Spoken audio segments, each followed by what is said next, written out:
I am too American to be Haitian. I am too Haitian to be American. And I am too Haitian American to be Dominican. So where do I belong? For you, is belonging where you were born, where you live? Do you feel the need to change yourself in order to have a sense of belonging? This is something that I have personally struggled with quite a bit. I have lived in Haiti, the United States, and the Dominican Republic. And in all of those places, I never truly felt like I belonged. Before we continue, let's define belonging. For me, belonging is having enough freedom and being able to use that freedom to be myself. I grew up until I was 10 years old in Haiti. And as a wild little girl with freedom every step of the way, I didn't care to belong. But I, of course, noticed things. I couldn't walk down the street without being stared at and called blanc, which means white in Creole. And I couldn't eat or bring any of my toys outside because then I would just be seen as the rich girl with the food and toys. I didn't understand at the time why I was being treated so differently. In my head, I saw absolutely no difference between me and my Haitian neighbors. Then, as I grew older, I realized that no matter what I did, I could never truly belong in Haiti. I could speak the language, I could know the people, I could understand the culture, but because of my skin color, I would always be seen as someone with money and privilege. So is belonging dependent on the color of your skin? In 2020, me and my family moved to the United States. I was so confused because I didn't fit into the characteristics of a Haitian, so I thought I'll surely fit in to the characteristics of an American. I was white, I was born in America. This will be easy, I told myself. But wow, was I wrong. There were so many rules.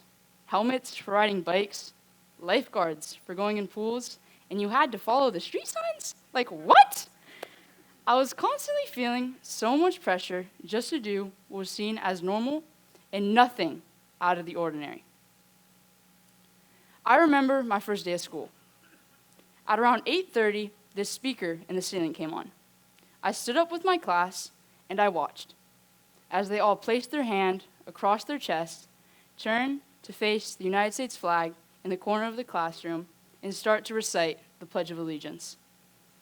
I stood there, frozen, so confused at what they were doing, but even more so what I should be doing. How did they expect me to know these words? Nobody had ever taught me. Before I knew it, everybody was seated back down again. I didn't want to be disrespectful, so every day I would stand up with my class and move my mouth to make it look like I knew what I was saying. After a few weeks, I knew the actual Pledge of Allegiance. But every day felt like a constant fight to follow in the footsteps of what was seen as normal. They saw my skin color and associated it with being American. Day by day, my true self was being suppressed. My originality was getting squeezed away like a lemon. I didn't realize at the time, but those 2 years took the greatest toll on me. Being a 10-year-old who grew up her entire life in total freedom, then to suddenly be put inside this tiny little box, you can imagine how alienized I felt. So is belonging dependent on how much freedom a person receives? After those 2 years in America, me and my family moved back to Haiti. I could see the impact America had left on me. My Creole was terrible, and I felt like I didn't know the people as well. After only about 6 months of being back in Haiti, the country became too dangerous. The president had just been assassinated, the government was collapsing, and the gangs were taking over. We could no longer even make the commute to school, and me and my family had to leave. We crossed the border into the Dominican Republic and have been here since. The move here was a little hard for me. It wasn't so much the new school, the new community, or even the new country. I mean, I'd been here plenty of times. But it was more so how I saw Haitians, the people I grew up with my entire life, being treated here. Estimates indicate that roughly 90% of the Dominican Republic's labor force is Haitians. Meanwhile, in October of 2024, for example, the Dominican Republic aimed to deport roughly 10,000 undocumented Haitians per week. Anger filled me every time I saw a caged vehicle round up handfuls and handfuls of Haitians to take them back across the border. I couldn't wrap my head around the fact that I had grown up my entire life in Haiti, yet when people see me, they don't see a person who looks like they don't have their papers. They see a tourist probably on her way to the beach. And this caused me to feel even more of a sense of belonging. So is belonging dependent on how you are accepted by a community?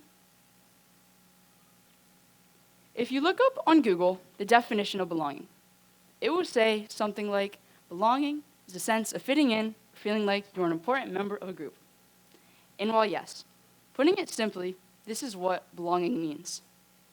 But what if we stopped caring so much? What if we let go of those feelings of wanting to fit in or become that important member of a group? What if we broke free of the chains holding us back? I can tell you one thing, we would do extraordinary things.